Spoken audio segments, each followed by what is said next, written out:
Hello everyone गोदान मोनसे भिडिअनि गेजेरजों नोंथांमोनखौ गासैखौबो बरायनानै लाग्रोबाय। लोगोफोर ओरैनोथ' नोंथांमोना दायो भिडिअनि टाइटेल आरो थाम्बनेलावथ' नायनानै एसेब्लाबो हमनो हाखादों जानांगौ दे लोगोफोर दिनै आं मानि सायाव भिडिअखौ लानानै फैदों। लोगोफोर दायो आं नोंथांमोननि सेराव लानानै फैदों मोनसे गोदानै शर्ट मुभिनि सायावहाय आपडेट लानानै।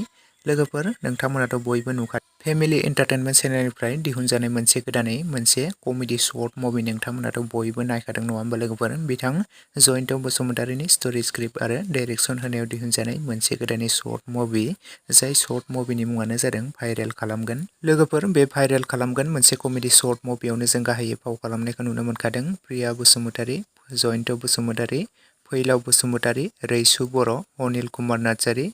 लोगोफोर बिथांमोना बे भाइरेल खालामगोन मोनसे कमेडि शर्ट मुभिखौ बिथांमोना पार्ट बाय पार्ट रिलिज खालामगासिनो दि लोगोफोर बिथांमोना दायो पार्ट 1 निफ्राय लानानै पार्ट 3 सिम अलरेडि रिलिज खालामनानै होखाबायमोन आरो लोगोफोर नोंथांमोना बयबो नुखाबायमोन आरो लोगोफोर नोंथांमोना बे भाइरेल खालामगोन मोनसे कमेडि शर्ट मुभिनि पार्ट 4 खौ जोबोरैनो नायनो होननानै एक्साइटेड जाबाय थादोंमोन जानांगौ। बेनि पार्ट 4 खौबो बिथांमोना दाखालिसो बेनि फेमिलि एन्टारटेनमेन्ट चेनेलाव रिलिज खालामनानै होबावबाय लोगोफोर। जुदि नोंथांमोना सोरबाफोर बे भाइरेल खालामगोन मोनसे कमेडि शर्ट मुभिनि पार्ट 4 खौबो दासिमाव नोंथांमोना सोरबाफोर नायालासिनो थादोंब्ला फेमिलि एन्टारटेनमेन्ट चेनेलावहाय नोंथांमोना बयबो थांनानै नायहैब्लानो जाबाय दे लोगोफोर। आरो सोर नोंथांमोना बेनि भाइरेल खालामगोन मोनसे कमेडि शर्ट मुभिनि पार्ट 4 खौबो नायखो आरो नायनानै माबोरै मोनखो बयबो कमेन्ट सेक्सनावहाय लिरना फोरमायहरदो लोगोफोर। लोगोफोर नोंथांमोनाथ' बयबो बिथांनि फेमिलि एन्टारटेनमेन्ट चेनेलाव बयबो नुबाय थाखायो मोजां शर्ट मुभि कमेडि शर्ट मुभिफोर बिथांमोना रिलिज खालामबाय थाखायो आरो खांखिलागोफोर मोनसे कमेडि शर्ट मुभिखौबो बिथांमोना पार्ट बाय पार्ट रिलिज खालामगासिनो दंखायो।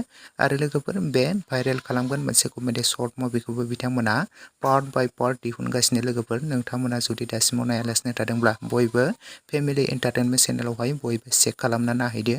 लोगोफोर आरो बिथांमोना बे भाइरेल खालामगोन मोनसे कमेडि शर्ट मुभिनि पार्ट 5 लाबोबावगोन दे लोगोफोर। बिथांमोना बेनि पार्ट 5 खौबो थाबैनो फेमिलि एन्टारटेनमेन्ट चेनेलावनो नोंथांमोना नुनो मोन आरो थाबैनो बिथांमोना फेमिलि एन्टारटेनमेन्ट चेनेलावनो रिलिजबो खालामनानै होगोन। नोंथांमोना बयबो नायनानै सापर्ट खालामहैब्लानो जाबाय लोगोफोर। जुदि नोंथांमोननि सापर्ट आरो मदद मोनोब्लानो बिथांमोना बेनि शर्ट मुभिखौ पार्ट बाय पार्ट लाबोबाय थागोन लोगोफोर। नोंथांमोना बयबो नायनानै सापर्ट खालामहैब्लानो जाबाय लोगोफोर। लोगोफोर लोगोसेनो दासिमनि शर्ट आपडेट भिडिअ बेखिनियावनो। भिडिअखौ नायनानै जुदि नोंथांमोना मोजां मोनदोंब्ला लाइक खालामदो, शेयार खालामदो।